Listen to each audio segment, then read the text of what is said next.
কেবল চ্যানেলের সাংবাদিক তথা ইসলামপুর মহকুমা প্রেস ক্লাবের সভাপতি শান্তনু মণ্ডল ওরফে বাপি মণ্ডলের বিরুদ্ধে ইসলামপুর মণ্ডলপাড়া দুর্গা মন্দিরের জমি জবরদখল করে রাখার অভিযোগে তীব্র চাঞ্চল্য ছড়িয়ে পড়েছে। ঘটনায় ইসলামপুরের জনপ্রিয় চিকিৎসক তথা বিজেপি নেতা সৌম্যরূপ মণ্ডলের নেতৃত্বে স্থানীয় আইনজীবীদের উপস্থিতিতে দুর্গা মন্দিরের জমি জবরদখলের একাংশ দখলমুক্ত করা হয়। মণ্ডলপাড়া দুর্গা মন্দিরে আরো বেশ খানিকটা জমি দখল করে বাপি মণ্ডল বাড়ি নির্মাণ করে রেখেছেন বলে অভিযোগ। উল্লেখিত জবরদখল নির্মাণ অবিলম্বে খালি করে দিতে স্থানীয় বাসিন্দারা নির্দেশ দিয়েছেন। গতকাল রবিবার শান্তিপূর্ণভাবে জবরদখলের একাংশ দখলমুক্ত করা হয়। ইসলামপুর মণ্ডলপাড়া দুর্গাপুজো কমিটির এই বছর ৭৫ বছর বর্ষে পদার্পণ করেছে। তাই স্থানীয় বাসিন্দাদের উদ্যোগে মন্দির নির্মাণ কার্য শুরু করতে এই জমি জবরদখল মুক্ত করার উদ্যোগ বলে জানা গিয়েছে। চিকিৎসক তথা বিজেপি নেতা সৌম্যরূপ মণ্ডল জানিয়েছেন, বাপি মণ্ডল দীর্ঘদিন ধরে মন্দিরের জমি দখল করে রেখেছেন। এখন মন্দির গড়ার সময় হয়েছে, তাই ওই জমির নিয়ম মেনে দখলমুক্ত করা হচ্ছে।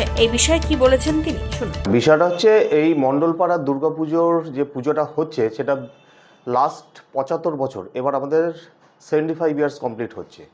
তো বহু বছর ধরে আমাদের ইচ্ছে ছিল যে ওখানে একটা ভালো মন্দির হোক, কারণ আমাদের পরে ইসলামপুরের অনেক জায়গায় যেখানে যেখানে পুজো হয়, অনেক পাড়ায় সেখানে মন্দির হয়ে গেছে, শুধু আমাদেরটাই হয়নি।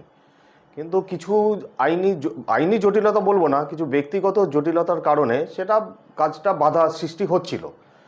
তো এতদিন পর আমরা সেই বাধাটা মুক্ত করে, যারা সেই ওখানে বাধা সৃষ্টি করছিল মন্দির না হওয়ার জন্য এবং পুজোর জায়গা কিছুটা জবরদখল হয়েছিল, সেগুলো কালকে আমরা উদ্ধার করেছি।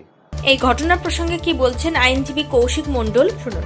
বিষয়টা রয়েছে, আমাদের এই মণ্ডলপাড়া দুর্গাপূজা এবার হচ্ছে ৭৫ বছরে পা দিল, 75 ইয়ার্সে।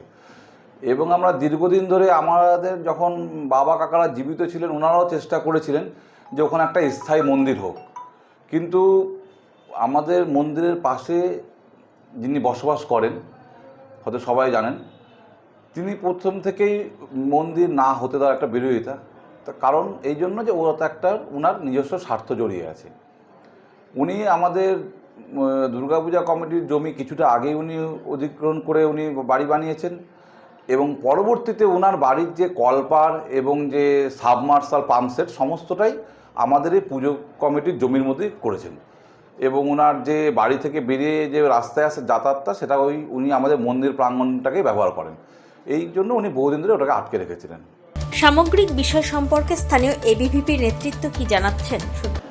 বিষয়টা অত্যন্ত দুঃখজনক। আমি একজন সনাতনী হিসেবে এটাকে ভালো চোখে দেখছি না। কারণ মন্দির, আমাদের মন্দির ধর্ম, মানুষকে ভগবান মানুষকে বানিয়েছে, মানুষ ভগবানকে বানিয়েছে। তা ভগবানের জায়গা হলেও অনেক উপরে।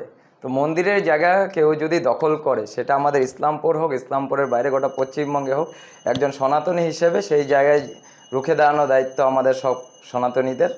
আর এগুলো অসাধু ব্যবসা, মানে যারা আছে অসাধু লোক, যেগুলো মন্দিরকে মসজিদ মানে ধর্মের জায়গাকে টার্গেট করে, ওদেরকে ছেড়ে কথা হবে না। এটা ইসলামপুর না, শুধু ইসলামপুরে যে কোনো কোনায় হোক, আমরা সবসময় এর বিরুদ্ধে থাকব। উত্তর দিনাজপুরের ইসলামপুর থেকে নিজস্ব প্রতিনিধির রিপোর্ট, টাইমস 14 বাংলা। আরো নিত্য নতুন ভিডিও পেতে এবং তথ্য জানতে আমাদের ফেসবুক পেজকে লাইক ও ফলো করে রাখুন। সেই সঙ্গে টাইমস 14 বাংলার ইউটিউব চ্যানেলকে সাবস্ক্রাইব করতে ভুলবেন না। মুখের উজ্জ্বলতা হারিয়ে গেছে, স্পট পড়ে গেছে, ব্রণ ভর্তি, তাই আর দেরি না করে আজই আসুন রায়গঞ্জের চণ্ডীতলায় হেলথ প্লাস মাল্টি স্পেশালিটি ক্লিনিকে এবং এখানে পান অভিজ্ঞ ডাক্তার দ্বারা ফ্রি স্কিন টেস্ট। আরো বিস্তারিত জানতে যোগাযোগ করুন 9674895169 এই নম্বরে।